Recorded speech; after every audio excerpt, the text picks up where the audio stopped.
Hello ভাই, আসসালামু আলাইকুম। আপনাদেরকে এক নতুন ভিডিওতে স্বাগতম জানাচ্ছি। কোনো পাখিটুকু দেখতে থাকেন, ধন্যবাদ।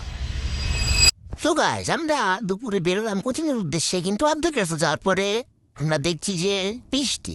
তো গাইজ আমরা এখন কি করব, বাকিটুকু আপনারা দেখতে থাকেন। তো গাইজ আমরা এখানে বৃষ্টিতে আটকে আছি এখনো। তো আপনারা और दुआ दुआ कबूल হয়ে গেছে। কিন্তু গাইজ যখন বৃষ্টি শেষ হলো বা থেমে গেল, তখন দেখছি 2:10। এখন আমার কোচিং অলরেডি শুরু হয়ে গেছে।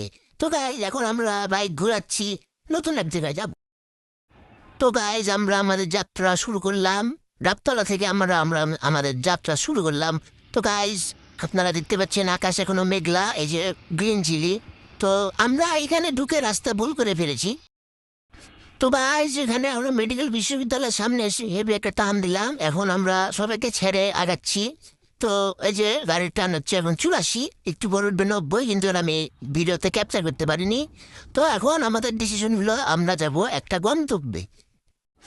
তো গাইজ গন্তব্যস্থলে যাওয়ার জন্য আমরা চলে আসলাম ঢাকা চাপাই হাইওয়ে, মানে যেটা রাজশাহী থেকে চাপাই যাওয়ার জন্য যে রাস্তা ব্যবহার করা হয়, রোডে যে রাস্তাতে বিকেএসপি পড়ে, এই রাস্তাতে আমরা উঠে গেছি। এখন এই রাস্তাতে আমরা যাবো গন্তব্যস্থলে। কিন্তু মজার বিষয় হচ্ছে এই রাস্তাতে আমরা পড়েছি বৃষ্টির কবলে, আপনারা দেখতে পাচ্ছেন রাস্তা ভিজা। তো গাইজ গন্তব্যস্থলে যাওয়ার সময় আমাদের সামনে পড়লো র্যাব 5-এর হেডকোয়ার্টার। এই হেডকোয়ার্টারের সামনে দিয়ে আমরা যাচ্ছি আমাদের গন্তব্যস্থলে। তো আপনারা যদি ভিডিওটা পুরোটা দেখেন সেই লেভেলের মজা পাবেন।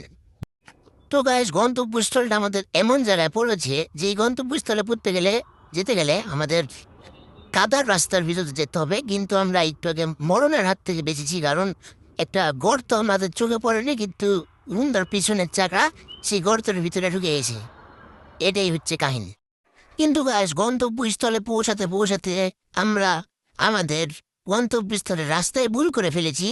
এজন্য গাইজ আমরা চলে যাচ্ছি আমাদের অন্য আরেক গন্তব্যে। তো ব্লগ দেখতে থাকেন।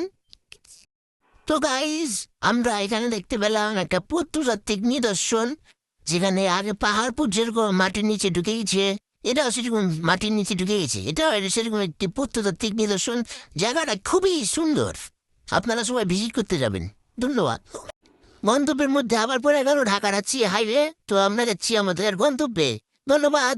ব্লগ লাস্ট গন্তব্যে যেতে দিতে আমাদের মধ্যে পড়েছিল এই স্থানটি, যেখানে অনেকে খেলাধুলা করে, এটাকে অনেকে বলে পুলট। ধন্যবাদ।